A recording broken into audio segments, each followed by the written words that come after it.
First order of business tonight is the approval of minutes from the January 28th regular business meeting. When ready, I'll entertain a motion. Motion to approve, Chairman. Motion approved. Second. And a second. Any comments or questions regarding those minutes?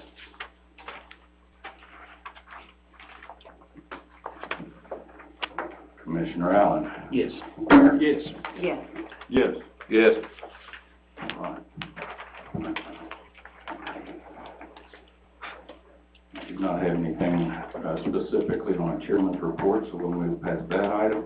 Item number 3, hearing and actions, nothing to entertain by way of rezone applications, so we'll move on to item number 4.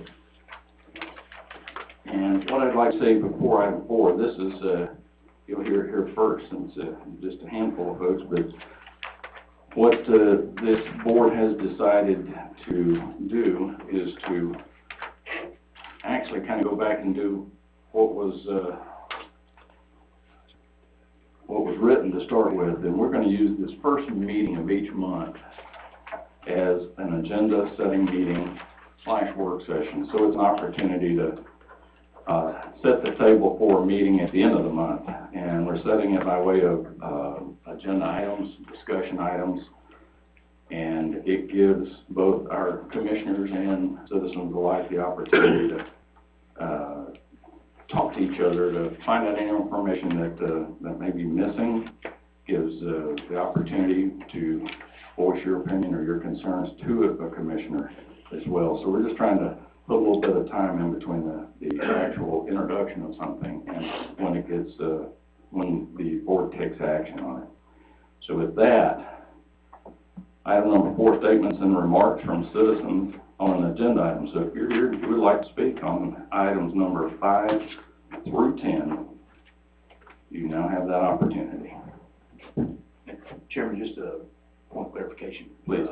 On item number 9, the folks in the audience that would like to talk on that, they'll have the opportunity to speak then on that, or should I? If you choose to entertain discussion and ask them questions and you want their response. Okay, I'll just have them make it. That's good with you. All right. Seeing none, then what we're going to do is move into the business portion, and our first item, which is item number 5, is just again a discussion of our hazard mitigation plan update. We recently received a finalized copy, if you will. Finalized meaning GEMA still reserves the right to make minor changes to it if they see fit before it's actually implemented. But substantively, this is, as it appears to you, this is the way it is. This is a 5-year update. It was last done in 13. This is the 18 to 23 update, and it was performed by Lux Mitigation and Planning Corporation. Katie Westbrook is the CEO, and she did an outstanding job, I think, meeting for well over 6 months with the county and the various departments. We had a lot of representation from outside organizations, pipelines, things like that. In the beginning of it, not to go through this page by 269 pages worth, I'll just share with you that it is divided into 5 chapters. At the end, there's some appendices, there's some supporting information, and in the introductory portion, though, it does talk about how they actually approached identifying hazards and potential mitigation measures. It also talks about the funding for this plan. The county received a grant from GEMA, $28,000. It is a 25% match, so the county matched, has already exceeded its match in kind through participation, and so once if this is to be voted on at the end of the month, then GEMA would then offer up the grant to pay for this effort. So I don't know if any of you have had the chance to look at it. It is, like I said, it's a lengthy document, but it is by far a more comprehensive effort than we had in place. So we're moving in the right direction.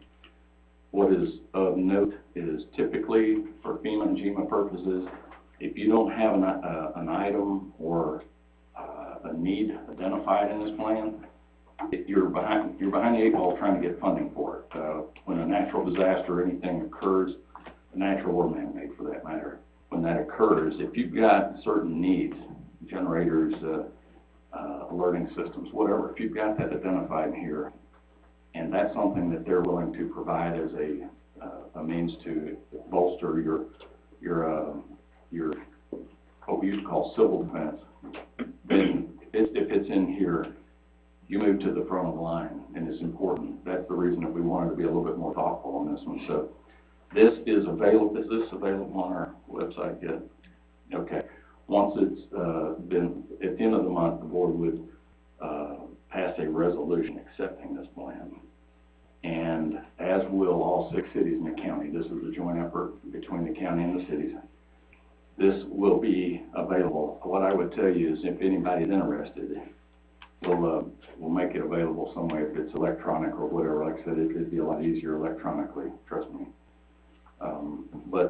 It's, like I said, it's a very good effort, and I'll just open it up if anybody would like to make any comments from the commissioners here.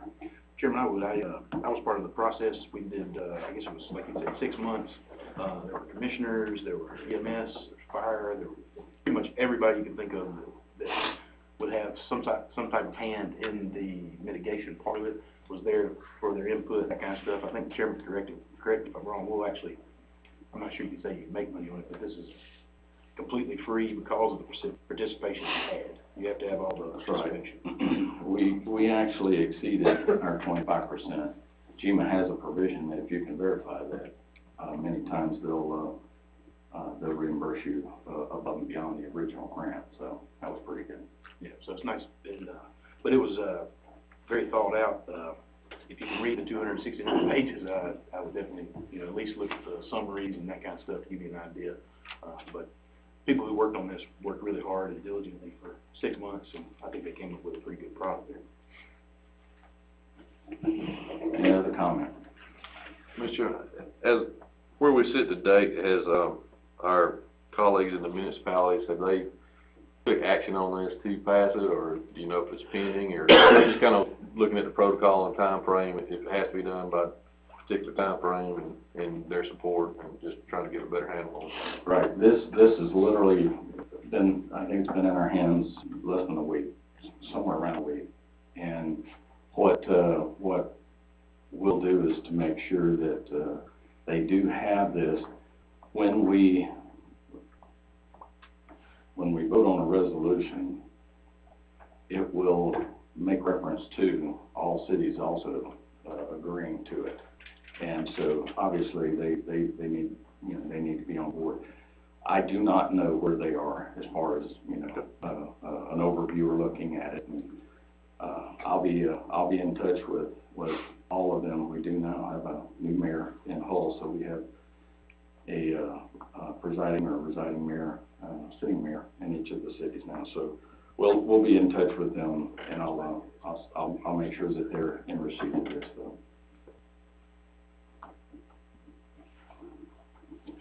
Anything else on this? And folks, like I said, if anybody's got any questions, they want to look, see or whatever, you're more than welcome to do that.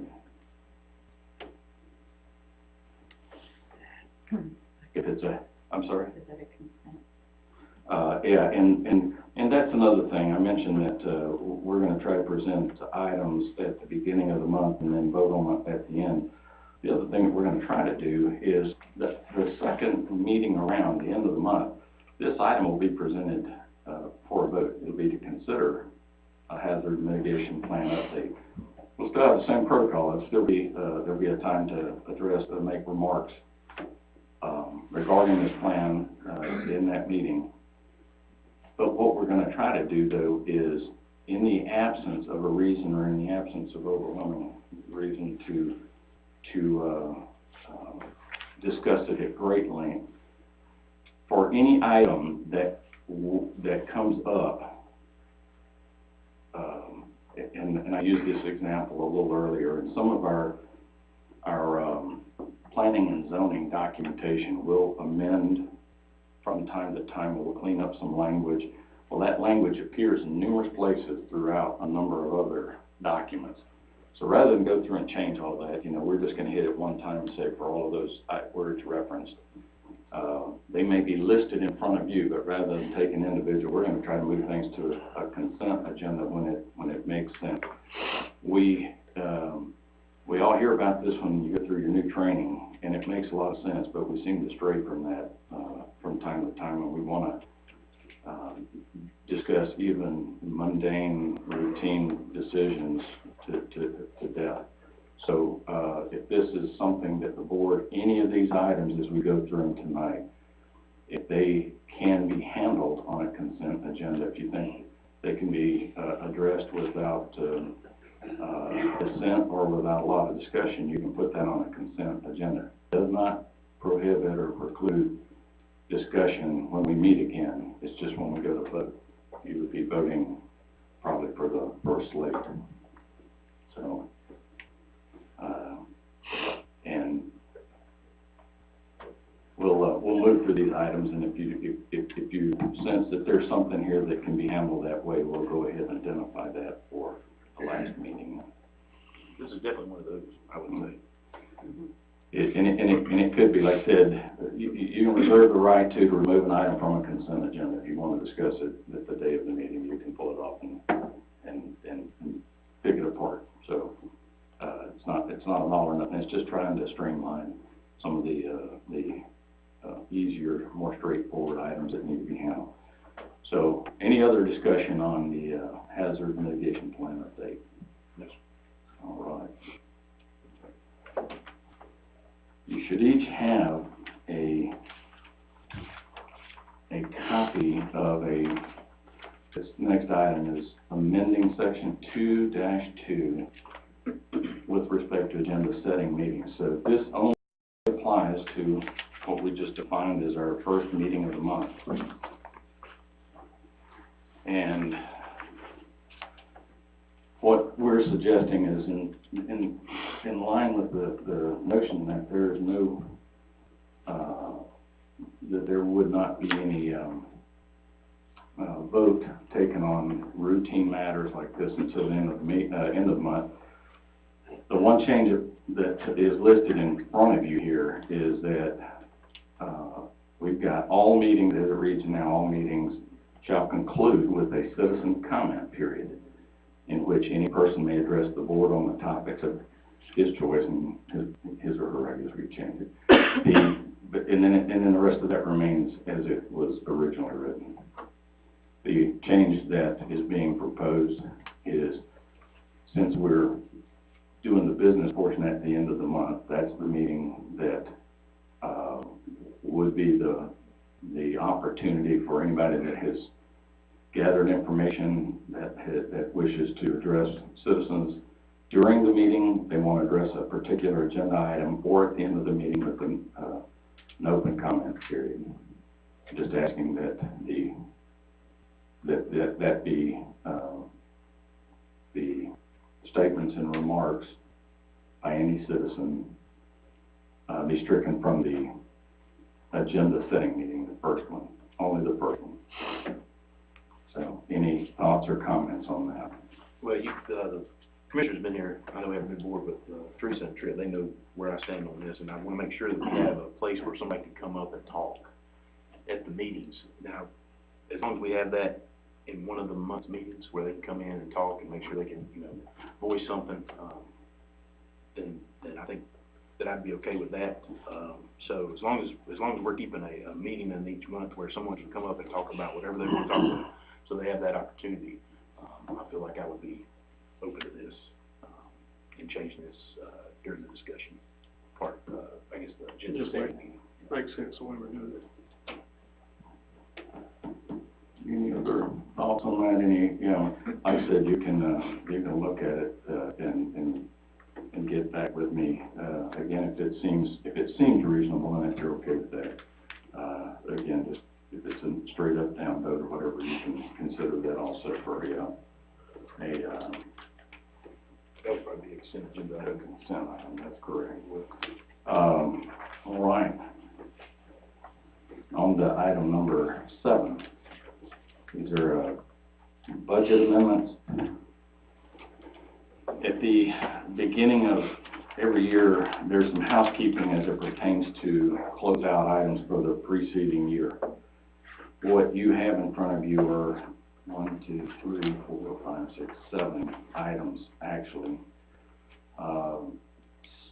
Let me correct that, 7 facilities that have actions that we need to make an adjustment in our accounting of dollars. And I can offer, if you'd like, an explanation on each one of those in a little bit more detail, if that would help clarify this. We can do it, I can do it now, I can do it in between now and then, I can do it now, between and at the next meeting. But tell me what your preference is on these. Again, I will tell you that some of these are, well, I tell you what, if you'll humor me, I think it'd probably be easier if I just go through them real briefly. And that way you won't have to, okay. Facilities for wages of elected officials, there is an amount there listed. I'm just rounding these off here, $1,550. And this was due to a certification, and it was not, it's difficult to know when, if a certification translates into a monthly increase, it's difficult to know when an individual is going to complete the certification. So this actually was Commissioner Allen, and part of that was from the preceding year too, that was not paid. So that $1,550 is catching up to January of 2019. That's basically what you're looking at. And then you see the associated Social Security and Medicare. And you stop me if you have questions on any of these. The facility 35, the judges supplement. We had one of our Superior Court judges to retire, Judge Hodges. We had a new one, Judge Watson, that came in. Some differences in the pay that they receive, and basically it's a transfer of $848 to rectify those for the 2018 year. As you remember, the public defender, that contract was increased when it was renewed, and it was an increase. What you see, this $2,870 there, that reflects they're on a more normalized fiscal year. So this represents, that 2870 represents 6 months that we did not account for after the increase in roughly June. So July through December, we were short $2,870, and we just need to make sure that that's accounted for, and that was the justification. That was the increase in the public defender's contract. Does everybody remember looking at that? Okay. Facility 57, wages, $445. That was an incorrect computation on the coroner's existing salary. It was, they had missed I believe that was after a 4-year, they receive an additional bump each 4 years, and that had not been figured in. So the $445 is correcting that. $1,500 for investigations, $1,750 for transports. That's actual numbers that were serviced. That was above what had been planned for and allowed for. So those two amounts make that cover those two line items. Facility 50. I tell you what, if you'll earmark that one, I'm coming back to that one. That's the bigger one, and that's the sheriff's office, and it'll require a little explanation. Facility 51, this is our jail. If you remember, the board, we added Martin Luther King Day, and because New Year's Eve fell on a Monday, that was added as a holiday. So those two holidays weren't figured in, and you'll see that in both the facility 50 and 51, the sheriff's office and the jail. So there is an amount there that corresponds with that 2-day true-up, if you will. Facility 55, this is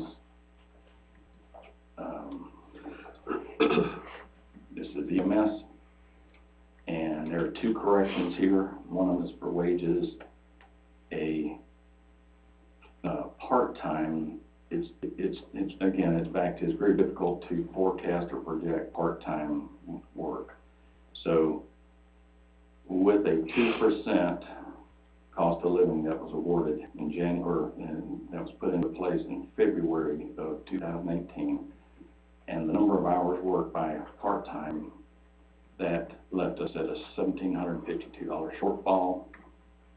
And I'm sorry, that's a regular, they have what they call regular part-time. They're scheduled on a rotating or regular basis, but they're not full-time employees. And then you have true part-time, which are those that come in as needed, and that's $1,279. And that largely, there was one individual that had a certification that changed the status from, and correct me if I'm wrong, but it's different levels as an EMT, and that was backdated to the correct date that they received that, so $1,279 for that. And then lastly, Facility 80, Senior Center. In the past, the Senior Center has they've been given donations, and they've done some fundraising. Prior years, the accounting put into the fund balance. They should have had, we've now set it up as a separate line item. But it was put into the fund balance. So the fund balance at the end of the year was inflated slightly. Now they're coming up $4,894 short. This needs to come back out of the fund balance to cover that. Again, the money had been put in there from, this was a rollover each year. We have since stopped that and account for that each individual year. So this again is to kind of, it's a one-time correction on that. Any questions so far? The facility for, was that due to an error by county personnel? That actually wasn't, it was, so I think Commissioner Allen obtained his certification just before the end of, yeah, exactly. Right, he got it just before the end of the year, so there were 2 or 3 months. And then, but this was, it actually, no, you're right, that this was for the year 2018. This was already passed. But if that letter doesn't go out or did not go out until February, so it was not included in the previous year's budget, and that's all that's for. So, we knew we had it, but I had the waiver certification letter. Right. Right. So a little bit different situation than the one that you're referring to. This February, you got it. This past February, 2018. Yeah.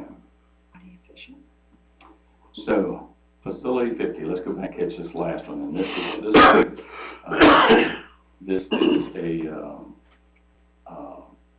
between finance and the sheriff's office, the wages for law enforcement was set aside at $1.2 million. The number escapes me exactly. It should have been at 1.29 something million, right? Almost 1,300,000. It should have been at 1,300,000. There was a shortfall of $85,166. It was when the wages was computed for the budget, there were two at the very end of the page that had been omitted or just left off the list. An individual salary, one at 54,000 and change, one at 30,000 and change. They both added up to the 85,166. That was known shortly into the new year when we started looking at the 2019 budget. We knew that was an oversight. It's been administrative oversight. It was not money spent by the sheriff's office. It was money that was not put in that line item to start with. So this is to rectify that. Make the correction on that. You'll see again, as I mentioned earlier, you see the two holidays that were added back into that as well. So that's an explanation of these. If need be, as I said, I'll try to draft something that kind of captures that a little bit better than it'll be as I just shared with you, but I'll try to make it a little bit more inclusive of all the details. But it's this is when we at year's end, when we're starting to correct and to reconcile, I want to say reconcile the previous year's budget and the accounting of the funds. These are the types of things that when they don't match, we have to go back and look and see why they don't. And these were items that were outstanding when we found out. Any other comment or question on those? On facility pitches, just to clarify, those are two existing employees that were inadvertently omitted from budget calculations that should have been there. That is correct. And as I say, for all of, it should have been caught. What it amounted to is, these are the last two on the list of employees at the sheriff's office, and they were, to be truthful, when it was, and I believe it's Captain Vaughn that actually got with our finance director, and they poured over this and poured over it, thinking that it was an incremental change in the number of employees, and it was simply these two were left off. Make no mistake about it, they got paid. It's just their books at the end of the year reflect, in this instance, it reflected an $85,000 excessive expenditure, and that didn't happen though. That did not happen.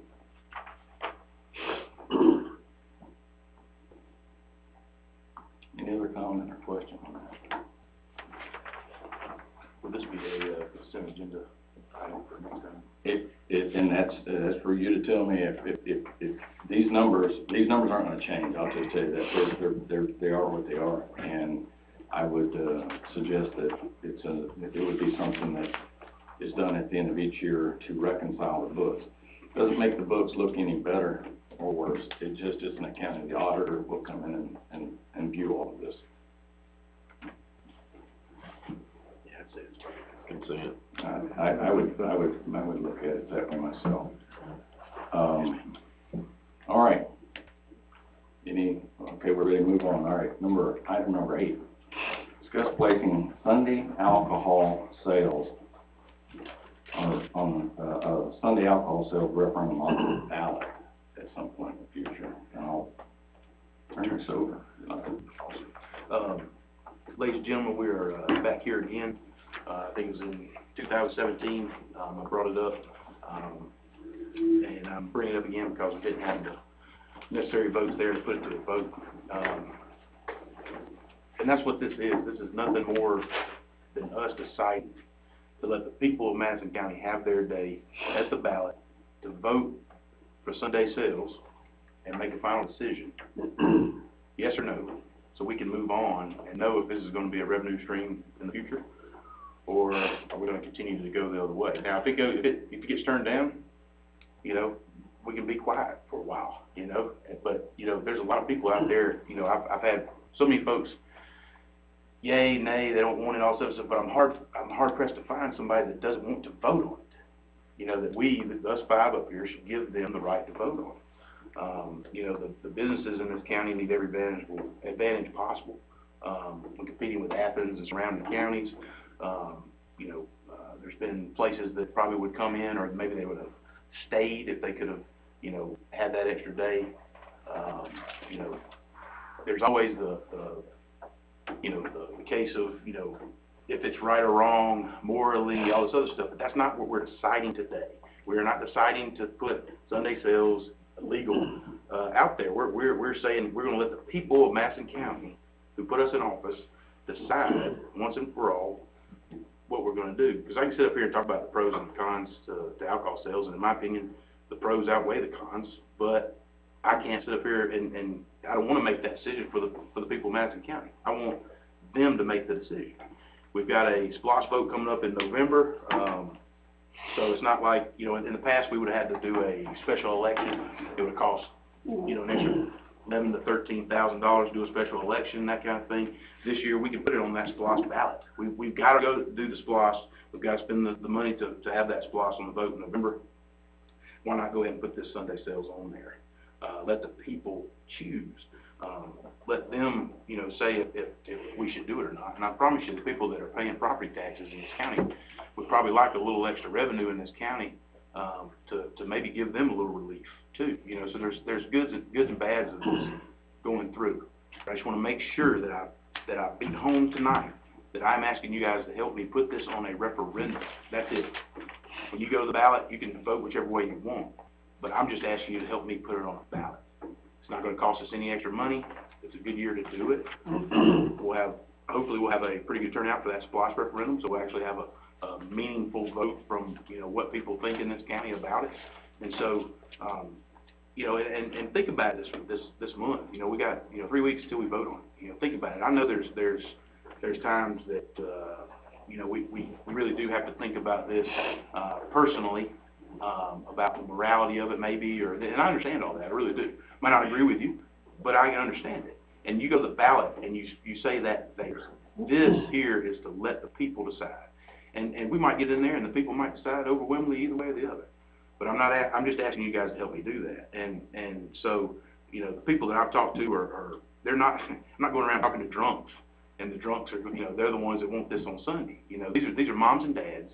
These are other politicians. These are managers, business people, you know, leaders in the community. You know, I don't even drink, but I see this as an extra revenue. Drunks plan ahead. So they do. And so this is not who this is affecting. You know, when you talk to and we can get into the pros and cons if we can get it on a ballot. But that's what I want you guys to help me with is just get this on a ballot. Mike's got a provisional, you know, I guess, I don't know what to call it, like ordinance, or, you know. It needs to be by resolution or ordinance, So, you know, we have it ready to go. And really, I would just love it if we could decide yes or no on this revenue stream and figure it out. I've looked at studies. There's studies, St. Paul, Minnesota did a study. They did a pilot program. They only let 6 of their people do it. Well, around those pilot programs, they not only saw an increase in revenue for the 7 days, because the people that were doing the study really thought it'd be 6 days revenue spread over 7. They saw increases in the people around them's business too, because it brought in extra traffic to certain places. And Eagles up here is getting killed because people are going to Kroger. I know they are. I see them do it. You know, Eagles is not as busy as it used to be when Kroger went in, and they need every advantage. So we can discuss about all that then. But tonight, all I'm asking for you guys to do is help me put this on the ballot, because I really do believe that the majority of the people in this county want to do it. I told a gentleman earlier tonight that Linda Taylor, bless her heart, she's passed away, but she told me she would vote twice against it. But she wanted the right to vote twice against it, if she could have. Obviously, she can't vote twice. You know what I'm saying? So she wanted to vote, and she was against alcohol sales on Sundays. So I'm just asking you guys to help me put it on the ballot. And so that's what I want you guys to think about, and I will entertain any kind of discussion or comments or anything. First of all, we already voted down on it one time. We did.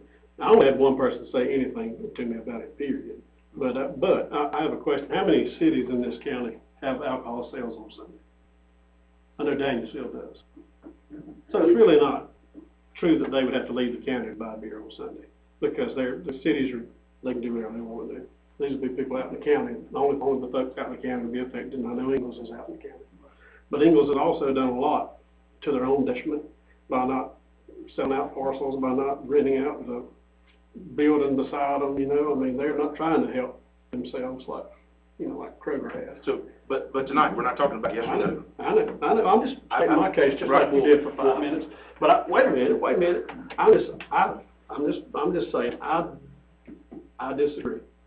And you know I disagree. With Sunday alcohol sales. With I want Sunday. you to say that you disagree with letting the people vote on this. I disagree with letting the people vote on And it. seeing one man, I in my disagree with opinion, them is part of trying that. that. You know, well, that's fine, That's your opinion. but the people need to understand that. Yes. And do you think that the people maybe not coming to you because they know your so hard stance on this? No, I don't think so. You know, and I don't, this is probably not going to come, you're right. But I'm just saying, you know, with one, we need 5 votes. I don't think it's immoral to drink. drink on Sunday or buy beer on Sunday or to drink beer anytime you want to. No, I don't. But I do think those blue laws, that's respect for the Sabbath. And that's all I'm saying. I'm not gonna vote for anything that would take that or possibly take that away. And that's just my conviction. Well, I understand that, but I just hate that literally one man is gonna keep the people. Well, you just go back to hate stuff.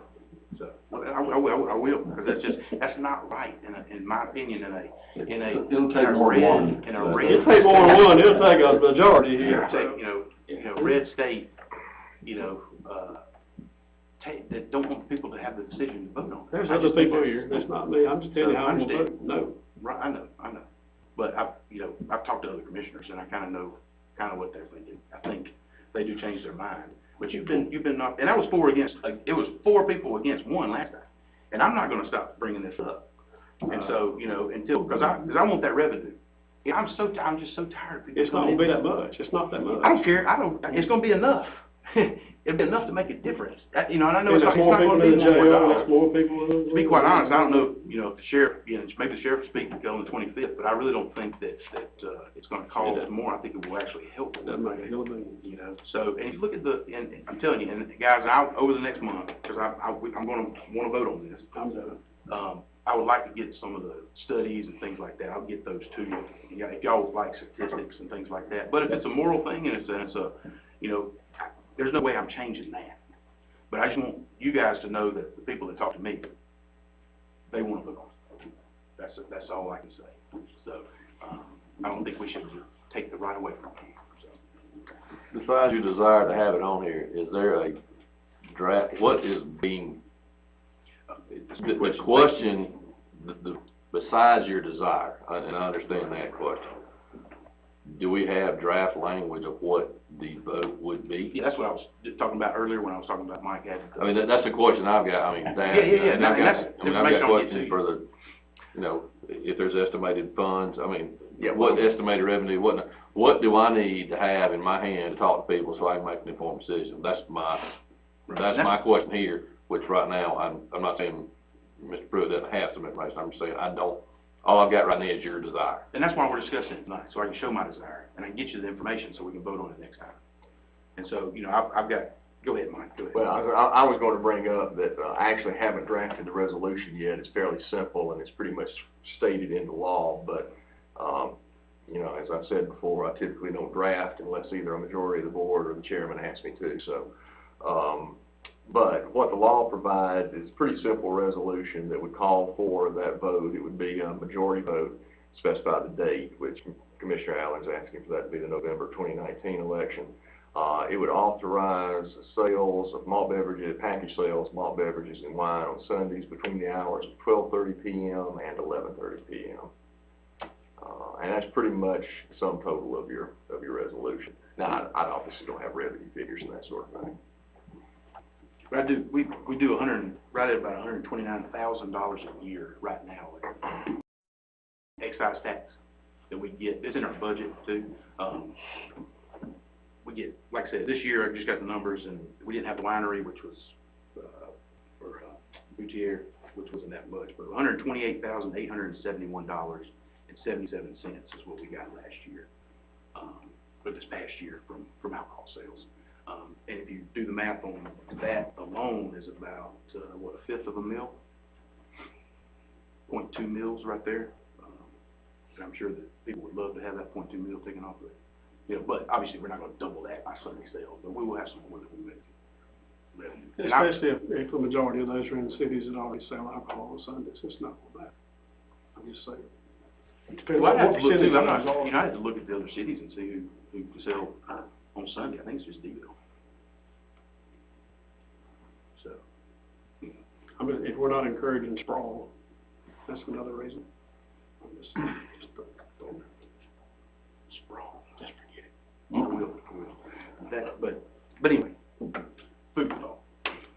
So, are you gonna have additional information that you gathered I will gather it and get to you guys this week, I promise.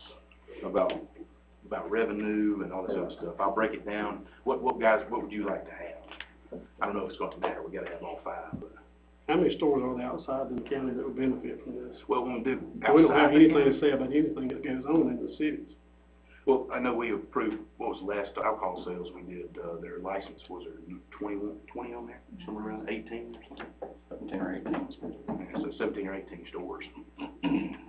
Hard-working taxpayers. A lot of those are down 29, going out toward Athens, is that what you? Mm-hmm. Outside of Polk. They drive right past them.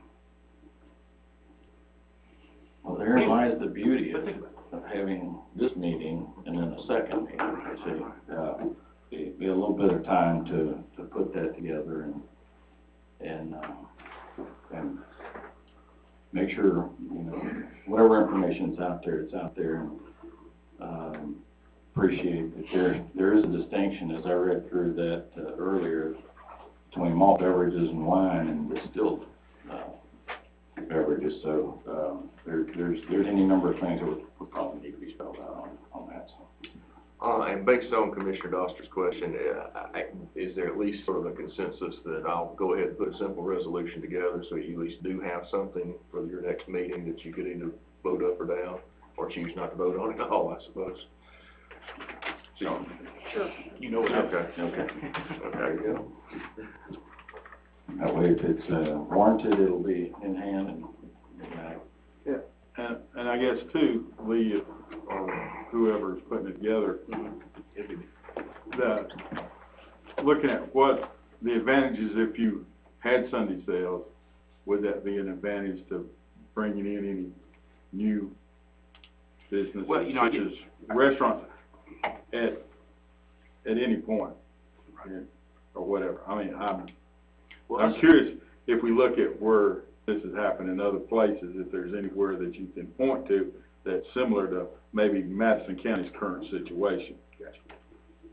All right? So you've got contacts that, I do. I'll call Lee County. There's a bunch of them. just to see what their feelings are. Okay. I think every single one that put on the ballot this past, 2018 passed. I'm pretty sure. Yeah. I'm almost 100% sure. But I'm more. No, I'm just saying, Yeah, I'm thinking, but I'm more about what was the benefit of that. And just remember too, if this thing does go, you cannot, us commissioners, we can say the pros and cons, we can't say you can vote for this, you can vote for that. You know, that's not, that's against the rules. I agree with that. all right. Good. I'll get y'all this stuff. Any other last thoughts on that? Thank you for your, sure. I got another one coming, so. All right, on to number 9 then. And again, this is discuss financing options for fire departments. I can tell you that we started this, I don't remember how far back it was, but there was some information gathering. I provided what I had to Commissioner Allen, but I will turn this back over to him as he gives some information that he brought too. Tonight we've got the East Sanford Fire Department with us. Some of them, we've got the chief and the associate chief, Mr. Lewis and Mr. Arnold here. I'll bring them up here shortly. What they're trying to do is they're trying to build a new fire station over at East Sanford area. They've had the land donated to them. Let's see, we're in a church building right now. And the church owned, we're in that building, been in that building since the 70s. And then we're in a little kind of building there at East Grocery. They're unable to get bigger trucks and things like that to help folks with their ISO, with civil defense. And so they're looking to us, and hopefully we can help them secure a loan to build the building they need in this area. The packet that you guys have has got stuff in it about their history and things like that. We've done loans for them before on trucks, things like that. I think the last one was a tanker, it was $312,000, $313,000, somewhere around there, I think. Might be a little bit more than that. And they paid that back in 9 years. This would be $350,000. So, you know, hopefully they can get it paid off. HCG, I believe, it would have been a 20-year loan, but, you know, we think that we can get it paid off in 10, cut that in half. And so tonight, really, I just wanted to bring them in, let them tell you the story, how hard they've been working, what they've tried to do. They've exhausted a lot of effort, a lot of options, and see if we can't get you guys over the next month to sit down with us, to look at it, make sure, you know, it's plausible, and we can get it done. This building, once it's done, it's not just for the Sanford community. It's for Nice, Sanford. It's for they do, and all fire departments do. But they do mutual aid with Hull, Danielsville, Culver, Isla. You're helping, you know, almost every district. When you put this new fire hall in there, last year we approved a 35 lot subdivision that would go in right across the road if they ever do put a subdivision there. Which will be huge for those folks' ISO ratings, having that next door. And I'll try to get some numbers too. I got to give it to Keith Lord because he's got all those numbers. But when you start knocking your ISO rating down, you know, going from a 7 to a 6, it saves some of your people on average like $1,000 in their insurance per year. And so, you know, if we go up on their taxes $500, but we can save them some money elsewhere, then I think that's a good thing too. So right now, what I'd love to do is for Adam to come up. He's got some things he'd like to talk to you all about. And if you have any questions, please do not hesitate. That's what we're here for tonight, is get this information for you guys to make an informed decision. Good evening. I appreciate you making time for us and hearing us out. And like I said, I'm Adam Arnold. I'm 32 years old, and I've lived in this county all my life. Some of you have heard this story from the first time that we did present it, but Mr. Kirk, Commissioner Doster, I know this is kind of new, and I included some stuff into the packet that basically kind of gives you a backdrop of where we came from, where we started, not only with the history of our department, but also where we've been over the last several months of trying to get the county to assist us building this building. So I'll try not to be too long-winded, but I have some things that I want to share with you for a couple reasons. One is I want you to understand that we are passionate at Nice Sanford, and what we do at Nice Sanford is important to us, but it's also important to all of our other our citizens, not just in Nice and not just in Sanford areas. We're talking countywide. If we ever get a call, we're going to go. It doesn't matter where it's at. It can be in Jackson County, Commerce, Nicholson.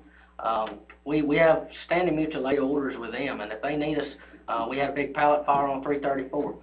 We hauled water nearly all day long and into the night, and no charges to them.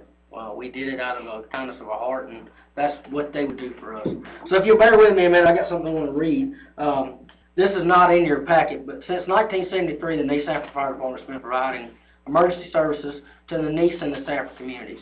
Since the start of the fire department, we've continued to improve our department to be better serving our community. We've established this in a better equipment, training to our firefighters. Commissioner Madison, you were there when we were actually doing some live training one night.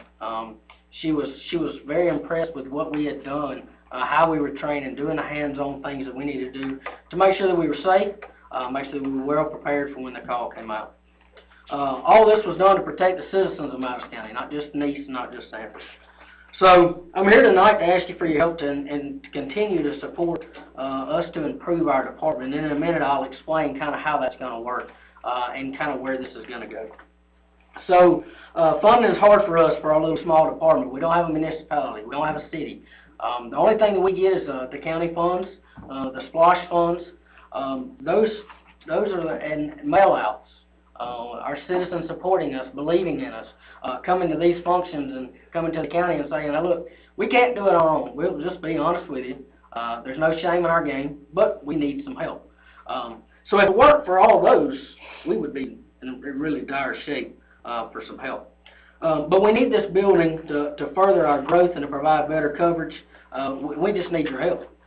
So, Denise Sanford has some of the highest call volumes in the last couple of years. We're either second, third. A year we were number one at the top, so we're always averaging about 90 calls a year.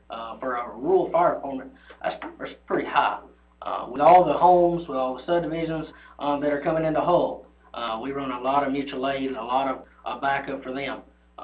We all know that there's continued growth down there, and there's going to be. So we got to provide the protection. So we also started implementing, since I've been chief, I'm really big on the kids, and some of you know my history and know where I come from and what I'm about, and that I work for Sheriff Moore, and he gave me the blessing to be a school resource officer. And I love kids. I think that they're our future. We have to take care of them. But on the other side of that, in another uniform, I get to do fun stuff and play with fire and teach stop, drop, and roll. And we bought a $1,400 Sparky costume because the kids loved it. That was an investment into the kids of our community, an investment to the county. I've been to Colbert, to Miracle Years. I've been to Happy Kids, which is in the Hulls area. I've been all over, not to step on them, but because they asked, and they wanted us to come, and we were willing to step out and do that. So we've actually taught some classes. We put on some seminars. We put on some fun nights for the adults. Bingo nights, trying to raise money, trying to get the community involved, to try to get their support, and more than just asking them for money. Let's provide some fun and entertainment. And it went good. So, with all that said, we want to be the best that we can be for the county. I discussed earlier, between departments, there's 11 different departments, and everybody's got different mentality.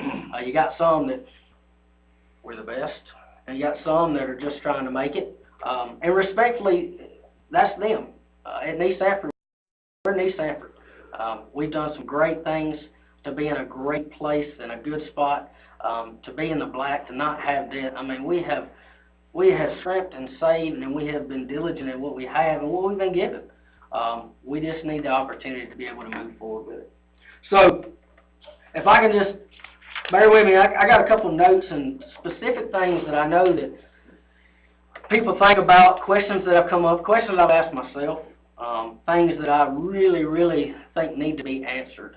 So maybe I can answer them before you get to them. One is, we've done several things to look into other options into completing this new building. We went out to USDA to do a grant. The problem was we had done so much diligent work in trying to move forward, getting site plans, doing soil testing, all the things that we had done to try to get to where we need to be, essentially cost us roughly probably more than $6,000. Is what we have invested up to this point. On the land, on the survey, and everything that we've done up to this point, we've invested $6,000. So USDA comes in and say, look, you're going to do it our way, and we're going to do it, and this is what you're going to do, and we're going to start over. So all the things that we had done up to that point are null and void. So we throw away $6,000. And my citizens are not going to be happy if I misuse $6,000 that they genuinely and wholeheartedly gave. So USDA was taken off the table. We went to 2 different banks and spoke to them about securing a loan. And the problem was, again, we didn't have the backing. We don't have a city council. We don't have a municipality. We don't have anybody in the corner saying, hey, man, just if something happens, we got your back. With the government of the county, being an entity of the county that we are, we're just a small entity that's just trying to survive, but we are part of the county. We're part of the whole umbrella of public safety and providing a service to our citizens. So the other side of that was that the SPLOST funds come in. Yes, we all know that they accrue over a certain amount of time. I have $58,000 in the SPLOST fund that's available to me. I haven't touched any of it since the beginning. The reason is because I want to save it, and I want to do and show due diligence on trying to use that SPLOST money that was voted in by the citizens with the utmost respect and the most smartest way that we can do it. So we're sitting at $58,000 and haven't touched it. So, question about doing construction in stages. We got other departments in the county. For one, we got Collins. They're trying in the process of building a building. I think they have the pad, and they have basically the building rough in, dried in, and they're doing it in stages. And that's great. Again, I can't control what they do. I can't judge what they do. It's not up to me to agree with it or disagree with it. That's what they chose to do. A couple things with that. Money and the supply cost is going to increase. If we build it in stage, the longer we wait, the more money it's going to cost us because building materials are going up, metal's going up, tin's going up. All these things are going to add to the cost of the building versus doing it at a one-time deal. And we need the building now. We spent roughly 10 years, probably more, buying the land, buying the 5 acres. Not to be disrespectful, but this land was actually purchased. Sorry.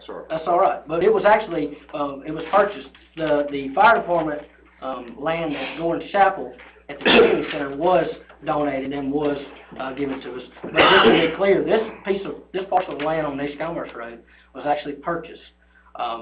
So over the last several years of pre-planning and trying to take steps in the right direction, we're a little bit behind. Our trucks have years. Every 10 years, we like to circulate a new truck into the line. Takes the old stuff out. We keep it, do what we want to with it, but we need to stay current, and our apparatus need to stay up to date. Our newest truck is a 2006.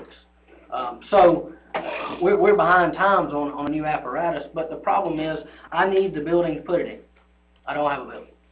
In 2006, when we bought and we used the interlocal agreement for the truck purchase at that time, that was basically a deal that was at the time voted on and approved. If you bear with me one second, I have it right here in front of me.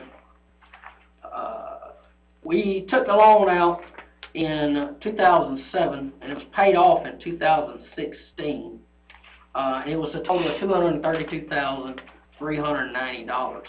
Essentially, the interlocal agreement was talked about, brought up, and discussed, and at the time was approved by the board. I understand this is a building. I understand it's a little bit more money. But we showed the proof to pay off a loan that the county assisted us with. And we want to do the same thing. And then finally, probably one of the biggest ones that I battled with and I fought with, and I'll be completely honest with you. I don't have a good answer, but I'm going to give you an answer because I think I owe it to you, and out of respect, I want you to understand I put a lot of thought into this. Setting a precedent. If you do for one, how can you not do for another? And that's a very, very good argument. If Collins had come and they had asked you for assistance, and they got assistance, and I came for assistance, and I didn't get assistance, I'd be hurt. Let's kind of dig into that just a little bit. So our entity needs assistance with ultimately providing the fire protection, the safety, and the security, and overall lowering of insurance premiums. That's what this is all about, assisting our homeowners with their homeowners insurance. I'll get that in just a second, just touch on it real brief. But where I'm at with setting a precedent, I don't want to set a precedent. Nee Sanford doesn't want to set a precedent. And I understand that in a lot of ways that's going to happen. But I have suggestions, I have remarks, and I have things that maybe Mr. Pruitt might be able to shed some light on. But, you know, with resolutions and policies and procedures, if a department can respectfully come before you, stand before you, put all the time and effort that we have into this, and make a case for themselves, and be able to purchase, pay off, provide a down payment, whatever criteria that you want to use, if we meet that, make that the standard. Not to set an example, not to set a precedent by Nee Sanford, but have criteria. There's no need or no reason to have the inability to say, no, we're not going to do that. My thought is, if you had a policy and you said, okay, if you can put X amount of down payment down, and you can make X amount of monthly payments, and you can show that you have no outstanding debt, which we do not, then you qualify and you classify for the assistance from the county. So it's almost like an interlocal agreement for a fire truck. If I was coming to do a fire truck again, we wouldn't be fighting this battle as much. Maybe things would be a little bit different since time has passed. But again, there's nothing saying that you can't help me, Sanford, because you're going to have to help somebody else. Mr. Pruitt, I don't know if now is a good time to put you on the spot, but when the time comes, if you can elaborate on that idea, or if that's a possibility, or if there's rules and regulations against that. I strongly feel that if there was another department in our position, no matter who it is, no matter who's biased, who's not biased, if you just took what was on paper and they presented it to you, and they said, this is what we can do, can we apply for help and assistance from the county? And if you look at it and it meets the criteria of that policy, then yes, we can help you. Come forth, we'll do what we can. If not, then that's fine. So, am I setting precedents? Yes. Am I intentionally doing it?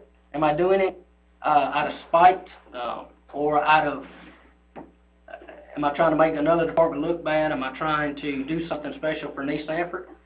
No. What I'm trying to do is better my community, Nice and the Sanford areas. Here's what you have. And this is probably the most telling thing that I could come up with. This is in your packet. Roughly, 2018 we answered approximately 92 calls per dispatch. All these statistics come from dispatch. 2017, 76. 2016 we had 113, and 2015 we were at 129. No idea what happened that year. But as you look on the right-hand side, the mutual aid, that speaks volumes. That's 18 different times in 2018, probably more, but roughly 18 times in 2018 that we responded to assist another agency outside of our area. That's huge. Nice Sanford is usually the highest volume. We require and have mutual aid agreements with 7 different counties, or I correct that, 7 different jurisdictions. 5 or 4 mostly in our county, and we back up Jackson County, Nicholson, and Clark County as well. What I found amazing, it took a lot of time to do this research. That's why I say we've invested a lot of energy and time into this, but 2,225 residences are in our area. 28 different chicken farms. Anything from one chicken farm or one chicken house all the way up to 3, 4, 5, 6, however they might be. But roughly 28 different chicken houses. 9 churches, which that's a lot. And then 18 small businesses. I'm talking about CNS Plumbing. I'm talking about established businesses that are in our area that we have to provide coverage to. So this doesn't include all the other mutual aid assistance and things that we do outside of what is on this sheet. But I wanted you to understand that in Nice Sanford, we do things Nice Sanford way, just like everybody else. But one thing I wanted you to understand before I leave tonight,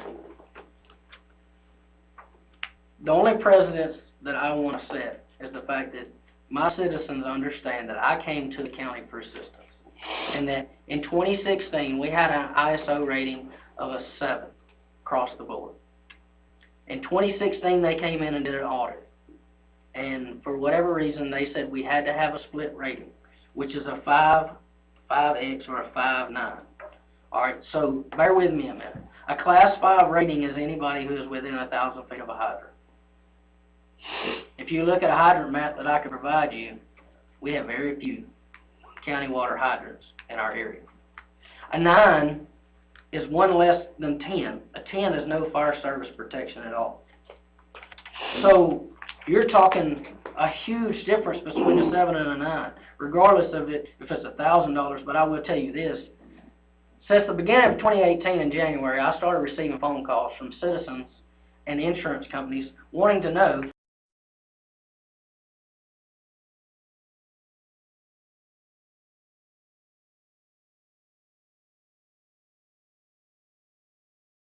why their insurance premium has tripled, doubled if not tripled the amount. And as a fire chief, I have to have an answer.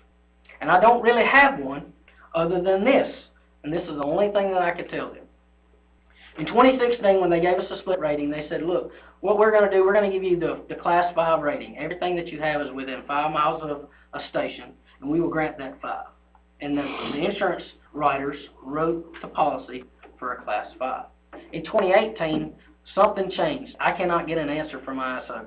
That's a whole new level of aggravation. And I can't get an answer out of ISO of why they stopped recognizing the Class 5. So my homeowners now have a Class 9 rating. That is pathetic.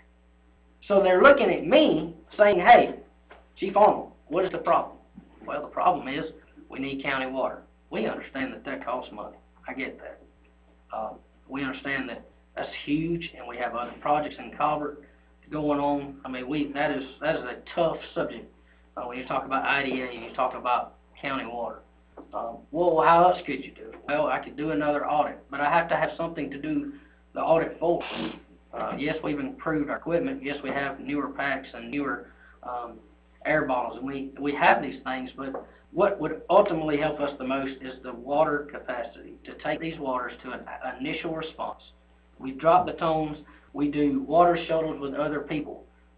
We assisted with Isla a couple years ago to get them more or less a lower rating, and we would do the same thing along with additional tanker to show that we can provide the water coverage.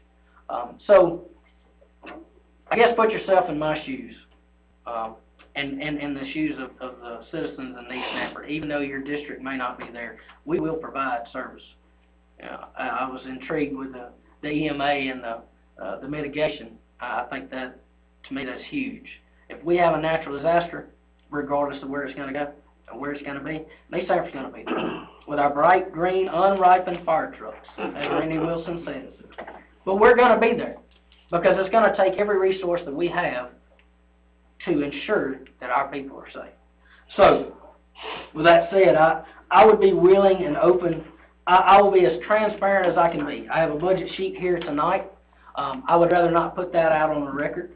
I can provide you what our in-house balance is. I promise you it's over $100,000.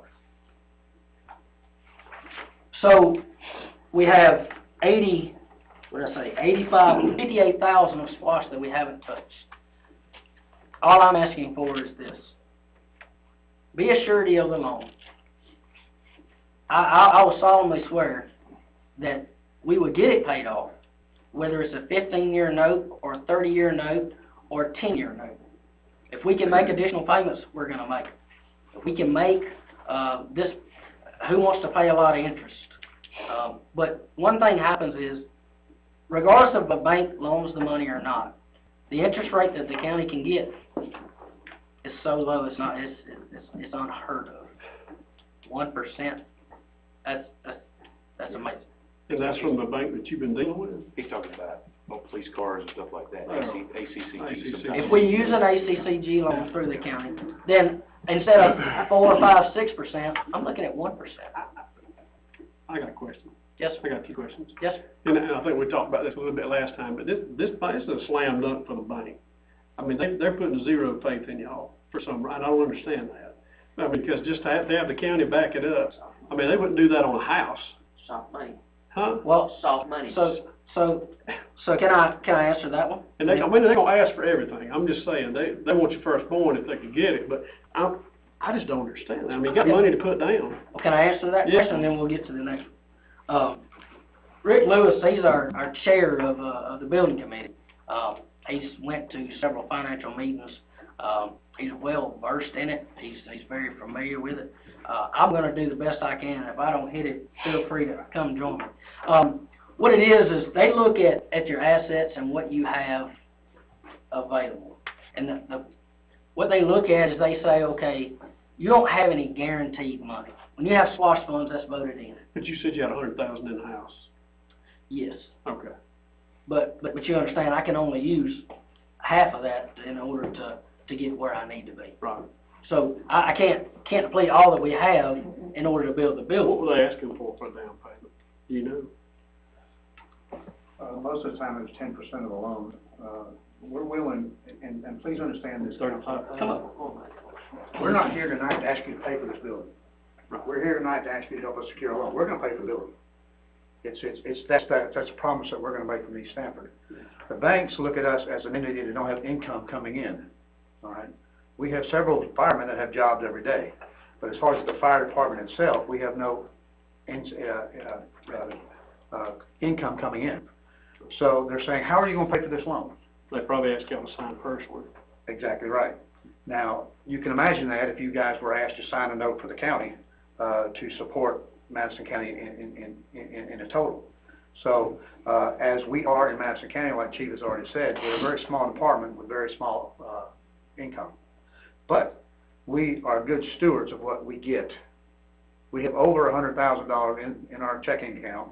We have 58,000 in SPOS that we've not touched.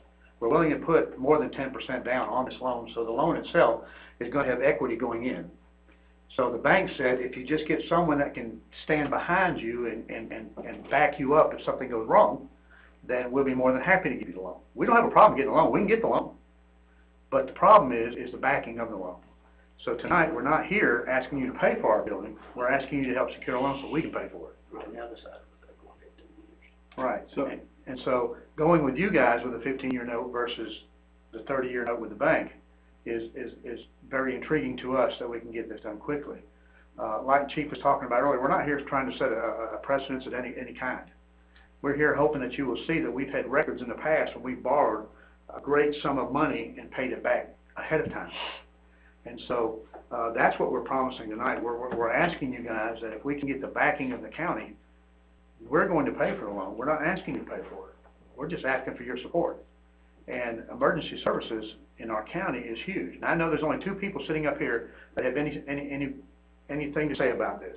He is put into office by the whole county, and he is put into office by our district. You guys have no play in this, other than the fact that we are helping every one of your districts every time we have mutual aid. Every time we answer a call into one of your districts, we're helping one of you guys. We're a county. Yeah. We don't look at it. So, well, it's that way. And so we're asking tonight for this to be a unified decision that, okay, we're going to look into what we have as far as a countywide, and we can be there for one another because, like he said, if there's a need, we'll go.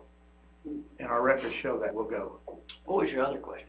Well, I just wondered, and that's my stupidity, but Nicholson, Jackson County, and Clark County, do y'all get any compensation for going outside of the county? No, it's just a standard, hey. They just come and help them too. They do reciprocate. It's just a standing order saying, hey, if it breaks bad, can we use you? And of course, You're not constantly going. No, I was maybe twice a year, 3 times a year. Just depends on how close it is to the county line. But that's helping our overall ISO rating by having that mutual aid. That's the benefit we receive for it. Your county receives a lower rating, so we're in turn helping the citizens of our county because it's Jackson County and Nicholson have tankers, so they're lowering our ISO rating. They're helping us all tie together. Now we can repay the favor of, hey, we got a truck now that you can get credit for. And I'd like to say something, of course, the fire service in Madison County as a whole, not just in East Stanford. You guys you're not there and you're not fighting and you're not doing what we're doing and you don't see what's happening. But the fire service in Madison County is not Isla, it's not East, it's not Stanford. It's fastly becoming Madison County Fire Service. We got one up here. Why? Why is it becoming that? Because of the manpower in each individual fire service is not enough. And so we're having to work together, and we're having to come together for a common cause, and that's Madison County. So you're going to start seeing, I hope, in the very near future, that it will be Madison County Fire Service. It won't be Isla. Now, the towns are going to be different because they have revenue, they have input, which we don't, because we don't have the towns. But as a rule, I'm saying Madison County Fire Service. And that's coming fast because we're going to have that to function. So that's my 2 cents. I just a couple of questions just to clarify. Yes, sir. So what would be the total amount of the loan that y'all are asking for? You're going to put 10% down on how much? 400 and you help me out if you want to read. 460,000. Right. And so y'all would be putting down 46,000 on that. all right? You say something about good to put more down to put equity into loan too. And we could actually, I did some research, prior to the meeting, and, we were actually, figuring in, at the time, when we first brought this in, that we had 44,000 in splosh. Well, because we still haven't touched it, it's accrued that much more. Now we're 58,000. So essentially, we could actually add more to that, yes, sir. Okay. And the initial figure was around 96,000 we were gonna put down to start with. Okay, all right. So, the next question is, so, now the 400 has, I think we discussed this earlier, and I know some people weren't in here, that you're looking at purchasing at some point a truck, because the water is really what you gotta have to do the ISO rating. Mhm. The building's not gonna help you with the ISO rating, it's only the water. So you're gonna have to have a tanker. Okay, So, but you gotta have a building to put the tanker in. that's right. That's So, right. so essentially, can I answer that one? Yeah, I didn't wanna cut you I off. want you to elaborate on that. I just didn't want to cut you off. Yeah, I want you to elaborate on that. So essentially what we're doing is we've had a couple of budget meetings and, since I've taken chief, we had to do a lot of catch up. That's not being boastful, that's not saying anything towards me, it's just, we had to do some catching up. For one, we had to, improve our record keeping. Through the state, standards, fire and training, we have to submit on NIFRS, the National Fire Information Reporting System. We have to report our NIFRS calls every year. Well, we were a little bit behind. Well, in order to do a FEMA grant, you have to have the last 5 years.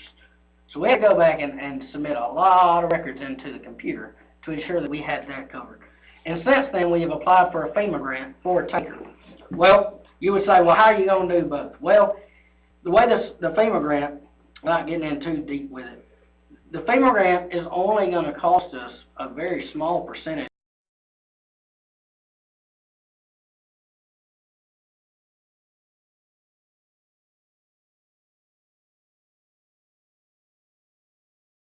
of a truck. So we're saying, I can't remember the figures off the head. It was 30,000, but we were only going to be liable for 15. So essentially, we're getting a truck at half price by doing a FEMA grant. Now, you say, well, why did you do a FEMA grant already? You don't even have a building to put it in.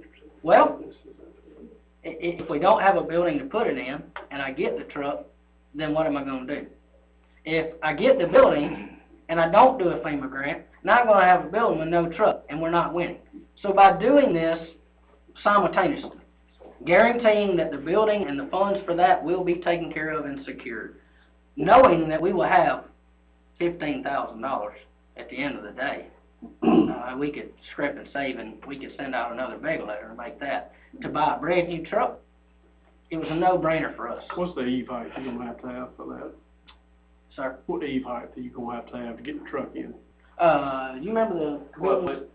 12 foot door. 12 foot clearance? 14. 14 foot. What's the dimensions? Yeah, what's the It's size? a 80 by 80. Okay. It's a 80 by 80. It'll be 2 pull-through bays. Essentially, it's going to be a lot like Hulls, but it's going to have meeting room. Don't we have some plans that you can show them? I do have some plans Preliminary available. plans. Who drew your plans? That's right. Did y'all come up with it? Ingram Construction is who we have. Ingram did, okay. We've done all our business with us, Lord. What's the length of your trucks?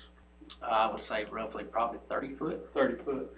Now, on a custom cab, is that about right? Yeah, that's right. But on a custom cab truck, it's probably about 30. And so you need the building that big so you can fit all 4 trucks in.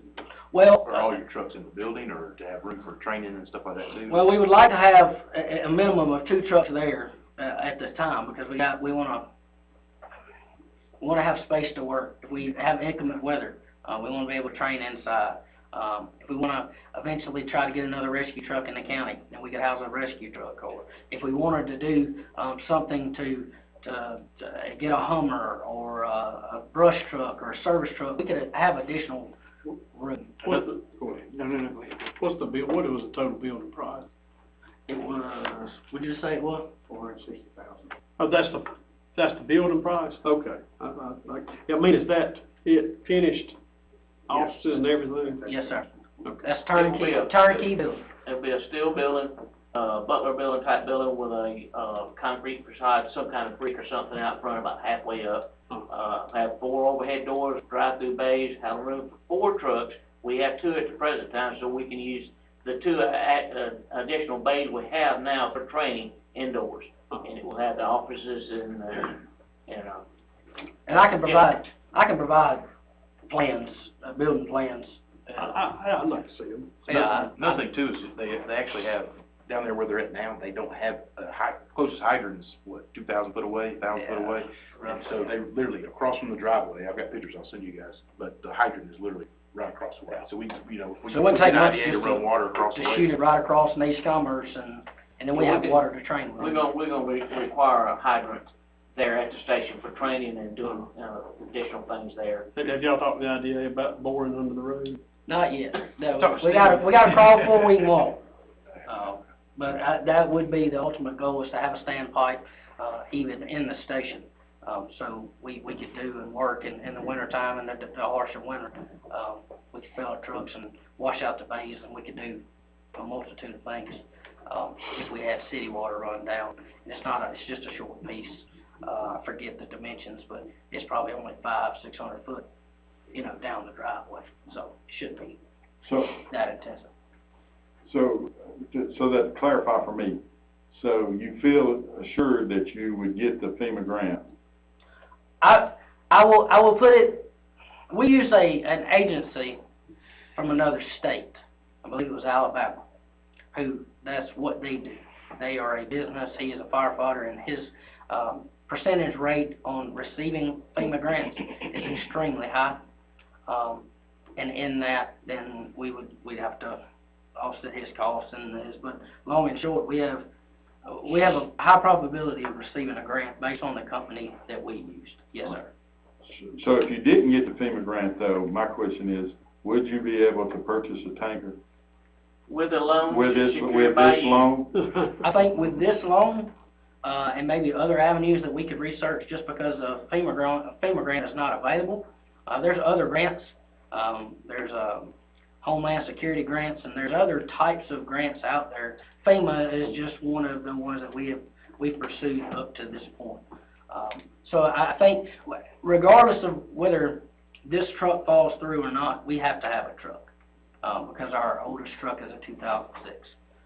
So regardless of what happens with the FEMA grant, we're either gonna seek additional avenues, to try to get one. I don't want to, but we could always buy a used truck, as a possibility. You're gonna have to shovel water.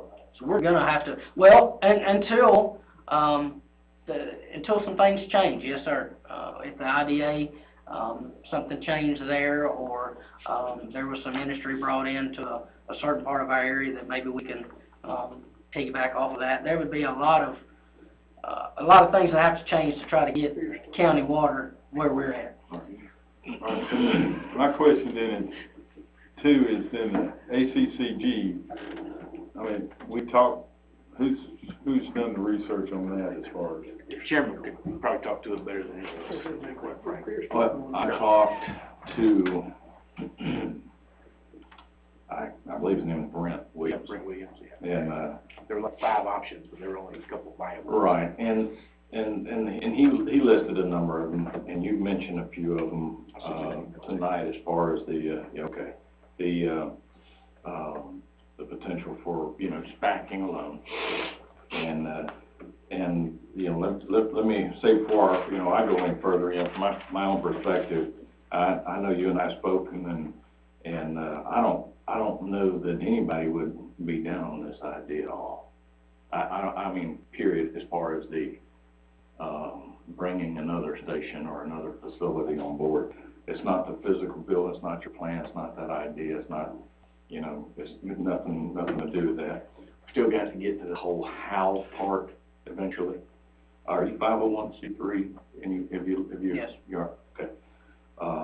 And then you mentioned, your SPLOST funds and everything. So there's SPLOST isn't an enabler. There are options. I'm just saying, I don't know, I have yet to do this. We just talked about a hazard mitigation plan update where we used matching funds basically, was able to make more out of that than, you know, just a straight purchase. So those are all options. ACCG listed in conversation, just a conversation. You know, they went from one extreme to the other. The one extreme being cosign, and that takes you off the hook as far as you get the loan. But then it shifts the responsibility of the county, and any issues regarding creditworthiness probably wouldn't affect our creditworthiness necessarily, except when you look to do it again and again and again. That's where that starts to come into play. The other extreme from a loan like that was, and again, this is not something I hesitate to mention it, but he listed it, again, kind of a gamut, was using tax anticipation notices, which is what a county would do if it couldn't meet its annual obligation. We'd have to go to the bank and borrow money. You have to pay it off at the end of the year. It has a hard due date. So you have to have a plan to pay it off. So basically the county would borrow. You would pay what you can. December 31st, we'd pay it off, and you immediately turn around and get another one for the balance.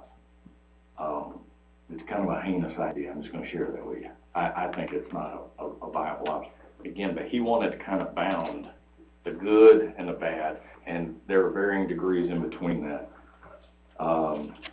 You mentioned lease purchase. You used the term, and I'm not sure if I understood the local intergovernmental. Okay. Was it Stone Bank? Was that the state? South State. Yeah, and you know, right up to the point where, you know, they made a determination you weren't a governmental agency, and a governmental agreement did not seem to fit, according to whoever the gentleman was that did that. So we have to find something that doesn't look at you or have a requirement as you being a governmental agency. Lease purchase, that was an option. That's how you ultimately got the fire truck financed, I believe. It was the county backing that. Can I ask, so was it originally set up as a 10-year note? I have a copy of it. You want to look at it? I just, if you nod your head and tell me. To be honest, I don't, yeah. But you can. I think it was 100, well, let's see. If it's 108 months or, I know, okay. Yeah, my quick math tells you, looks to me like it's set up on a 10-year note. You might have paid it off a little bit early. I'm pretty sure on the, toward the very back of that, yeah. There's a spread, there's a detail itemized kind of where the payments were made. So, 2007 to. Right. So I'm gonna say a 10-year note, and then we paid it off in 9, I believe it was. Right.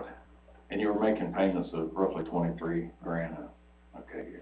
And it was I think it was a 1 month or 1 year installment. I think it's how. Annual. Yeah, it's it is. an annual That's what it looks like. Yeah. Do you know why we offered to ask the county to do that? What's that? Not because we didn't have the money. Probably interest or probably the rate. No, the Not because we wanted you to back the loan. Tax exemption. Tax exempt. If you're 501c3, that's the reason I asked that question though, is so you should have already solved that. At the time, we were not. Exactly. We have taken steps. Well, they're avoiding sales tax on that. 501c3 wouldn't avoid sales tax, but if we did it, It won't do that, and a lot of people think it will, and so that's the only way we can say it, and that's again, we're not a city fire department, and that's why we struggle so far, because city, you just go through the city and their tax exempt number. We can do that, so that's why we went to you, just because to save the sales tax. Well, again, he mentioned that was viable, and that's what he saw as a kind of a routine operation for vehicles. He was very clear to say vehicles. And the only reason he didn't suggest that toward a building, or he didn't say he wouldn't do it or they wouldn't do it. That's not what he said. He said it's just, once that term starts to stretch way on out there, then the, you know, they also have the notion of, are they tying up their money long term for a very marginal, it's great for you if you get 1%, but it ain't so great for them over a period of 20 years. So they may forego other options or other opportunities to help somebody else out if they did that. I never asked, would you do it? He said it's an option out there, but they just didn't. Can I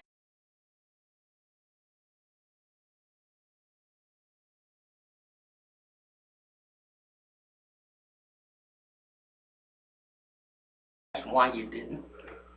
I asked him, I said, is it possible? And he said, it's possible. I was going for the realm of what's possible. That's all I was trying to find. He was just trying to find out our options. Exactly. Yeah, because I didn't ask any one of them, would you do this, or, I didn't get into that with them. So there are options out there. Ultimately, it came down to, the county having to back on any one of those, period, just about any one of those. So, and that was the issue, as far as, on any of these ideas. It's such a dilemma, and I wrote down the one thing that gives me pause, the one thing that I have to, I don't want to say me, the one thing that would give me pause on just about any long-term, and we're looking at other ventures right now, and when you have a zero fund balance, if we slip right now as a county, I don't have funds to pull from. If a storm rolls through here, you have to appreciate that your reserve, your fund balance will carry you as long as it can until you're reimbursed, hopefully by state or federal agencies. So we don't have that right now, and I'm proud to say I believe we're better than we were a year ago. But my point is, there's no reserves to draw from. So I feel like I'm almost immediately, and this is not, listen, the last thing I ever want to do is ever sound negative, because I appreciate what you do. I appreciate what the county gets. I do. I absolutely do. And as we mentioned earlier, when we start talking slots and everything, those are things that we need to look at. But I'm so, my day-to-day world is about how do we pay bills. I mean, and that's aside from this request, it's how do we pay for things. And if we didn't plan for it, and if we didn't budget for it, then I can tell you, we probably don't know where we're getting the money for it.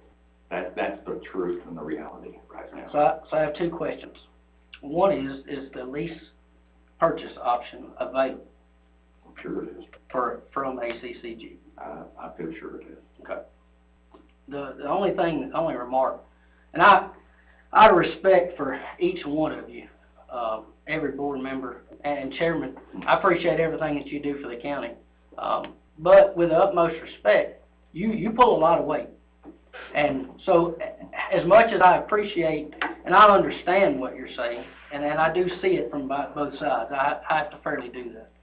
But if it's an option, and that option can be on the table, with the weight that you carry, and the ability to spell it out, I guess, in a way that it is very negative, I guess what I'm asking respectfully tonight is for the board members to understand where we've come, what we've done, and all I want is a vote. Because I have to have the peace of mind at the end of the day. Just like when you said you lay your head down, you gotta know how money is spent. This is a huge burden on a little bitty department. We don't play around. If we can pay it down, if we can do fundraisers, if we can make the money to make that note and that term so much shorter, then by all means we're going to. But I'm asking respectfully, regardless of how any individual feels about it, put it up for a vote. Let me give you the facts. Give me a month, and And I would love to sit down, I'd love to pick it apart, I'd love to give you any information, additional information, plans, anything that you might want. But we're at the point now that we have to move forward, or we have to get an answer. And that's where I'm at tonight. Adam, I know exactly what you're asking for, and listen, I can't tell you any more strongly how much I pull for you guys and how much I want. I want to figure, you know, if there's an answer out there, I'd like to figure it out. I really would.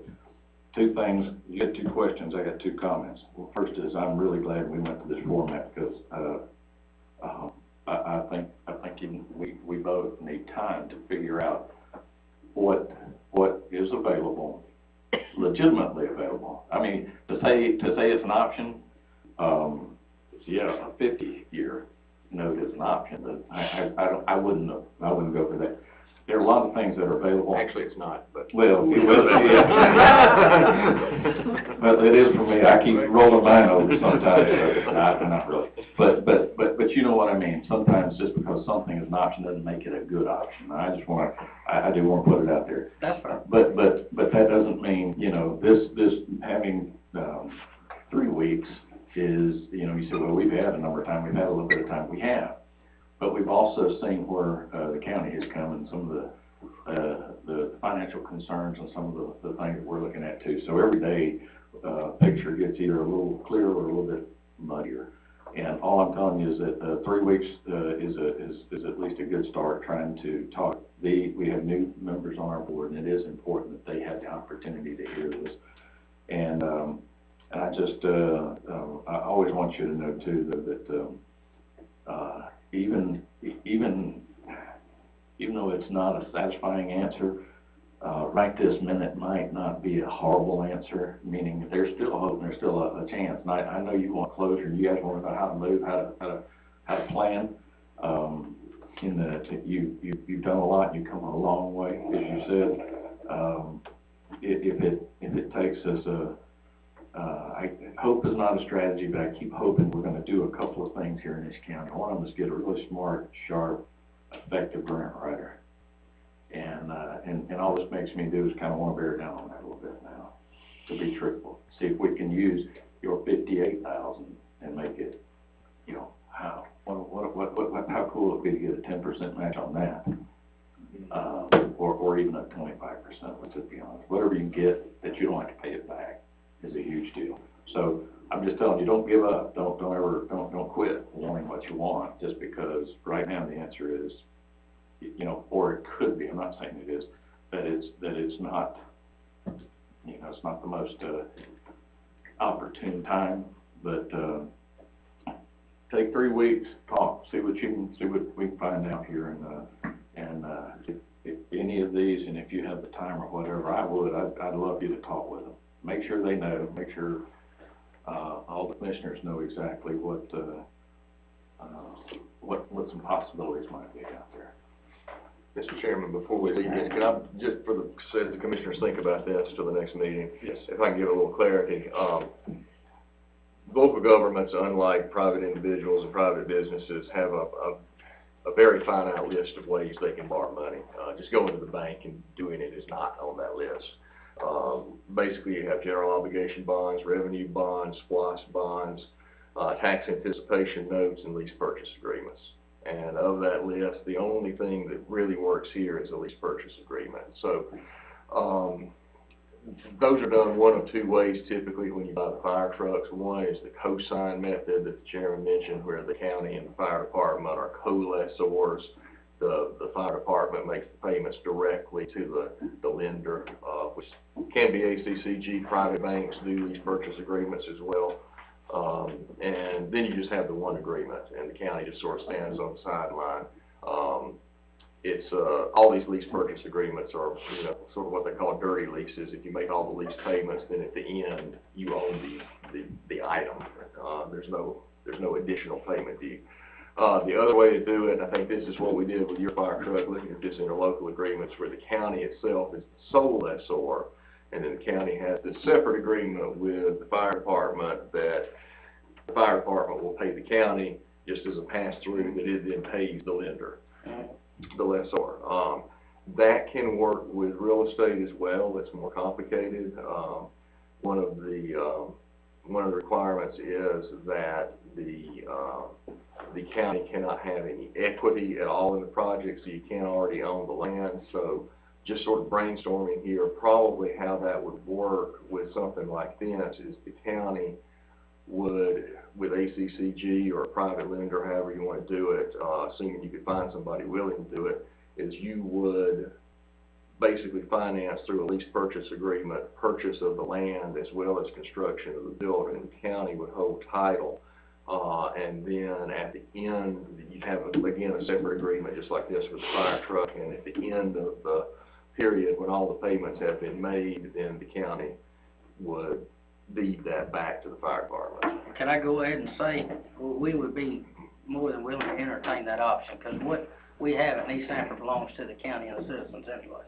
So essentially, if we can't, say if something happened, okay, let's say we lost all the money we had, we can't keep the doors open, we can't buy fuel and pay for fuel. Guess who's gonna take it? The county. So,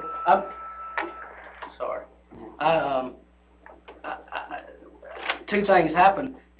One is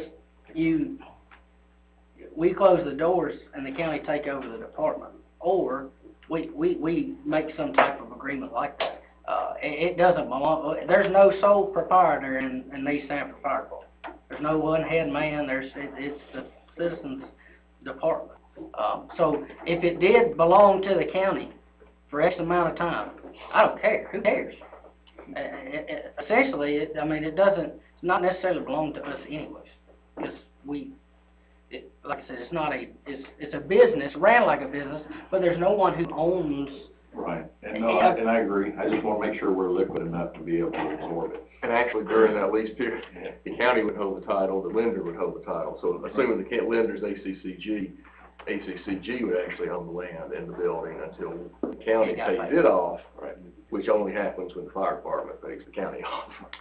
And I'd just like to make a comment. I'd like to see it work out, that we can do it. And that's the reason I'm asking a lot of questions. And the other part of it, being in the sort of financial industry before, okay, and I've done some lease purchase stuff with the fire departments on fire trucks. Mm-hmm. That, looking at it and what, is being said over here is exactly right.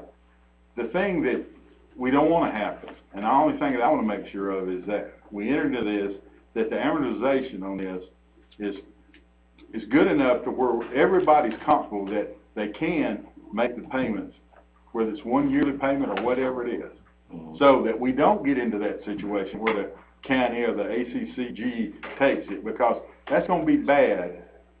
The county's going to own it, or ACC's going to own it. Yeah, we could get it back.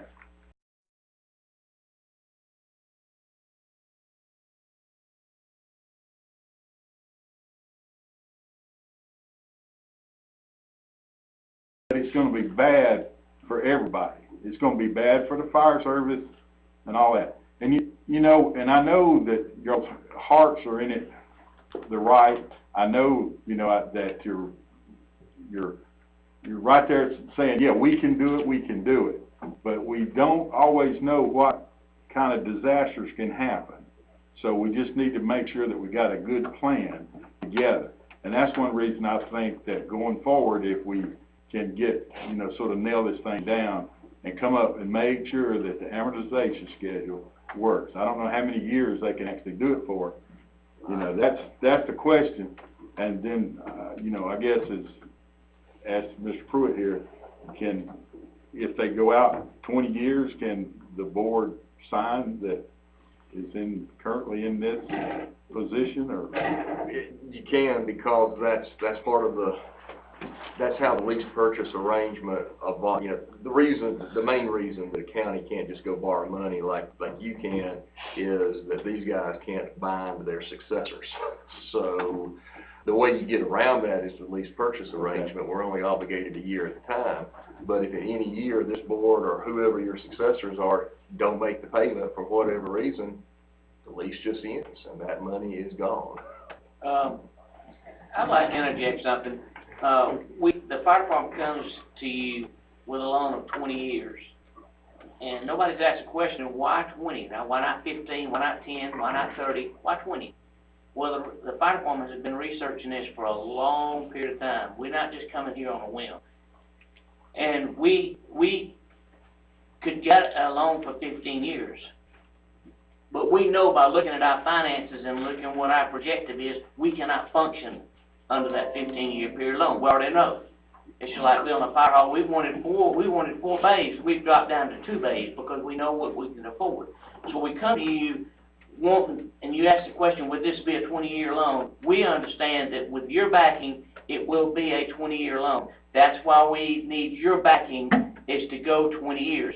With a 20-year loan, we know we can handle our finances. We can purchase another truck if needed, and it still won't scrap us that we can't pay this loan back. So we come to you with that 20-year time frame, not just on a whim. We really greatly researched this, and this is what we need to function and to be, like you're talking about, securing the loan and knowing that we can pay it back and purchase another truck that we know we're going to be able to do. We feel confident with all our research for at least 2 years that with this amount of money stretched over 20 years, we can make those payments and maintain what we're doing. So, just a little bit of history there. Okay. So thank you again. Chief, sorry, and I got a couple questions, and I think it just expands off what he said. To help me get a better handle on it, to understand it, I guess, just as much pro forma data that you have, revenues and expenses, I got the data backwards to project forward, because, like I said, whether it's 15 years, if it's on 364,000, rough numbers, that's 25 grand a year. Well, I have budget sheets. I have budget sheets with me tonight. I'd be more than happy to email and send them to you. It's basically a breakdown of kind of where we've been since 2015, what's come in, what's went out, what come from the county. You're more than welcome to look at all of it. Like I said, if you're interested to know what we actually, the hard number, what we have in the bank at this moment, I'd be glad to provide that. I'm an open book when it comes to. I'm interested in, please don't take this the wrong way. I appreciate everything I do, but for sitting in this chair trying to find an avenue to make something happen, help me understand the business plan from a historical standpoint and to move forward to get it through the 20 years. And the other question I've got is, I'd like to know if there's you mentioned earlier that, it's a county fire effort. I realize the individual departments, but is there a collective understanding from the other departments as a whole that this may be the highest priority in the firefighting network, if that's the right way to say that? And the reason I say that is, you said earlier about setting precedents. Well, understand your comment about, setting that dialogue and that data and that, the criteria to make this happen if somebody else wants to come in. But then there becomes a timing standpoint. If this moves forward today, tomorrow, next week, whatnot, and then somebody else comes in, so we can meet that same criteria, there becomes a point in time the leverages of the county finances can't handle multiple transactions at one time. So that makes me a little, not willing to help, not trying to dissuade you to help us find a way. It's just a concern that I think needs to be answered. I understand. Can you provide this information to us? If you want to push it. He's talking about the budget stuff. Yeah. I don't know if it'd be easier you could send it to me or Rhonda. I'm committing her, but Or you can send it to just as a belly button, so that we're able to push information to each other pretty easily, though. Okay, so send it to Ms. Rhonda? If that's okay with her. If it's not, send it to me. All right, so you're basically going to want financial records, correct? On a business plan. And a business plan, okay. And then on the other side of that, you were asking about basically the fire association. It's an organization for 11 departments to get together and discuss and try to get on the same page. I think his real question, if I'm going to be presumptuous here, they're not going to hate you for doing this, are they? Who, the fire Well- association or the other fire department? And I'm being cute here, but I mean, I think that we just wanna know how they feel collectively about your effort, That's a pretty good All right, question. I think it's fair. Unless you already come to that. I do, and I don't get to say it on the record. I'll be glad to answer that in private. There you go. Because, That's worth there's some strong feelings that, growing up in the fire service and what I've experienced and, shortfalls that we've come across, that's more of a personal feeling than a professional feeling. So but to be respectful, I think I'm gonna hold that, and, I'd be glad to be open and honest with you.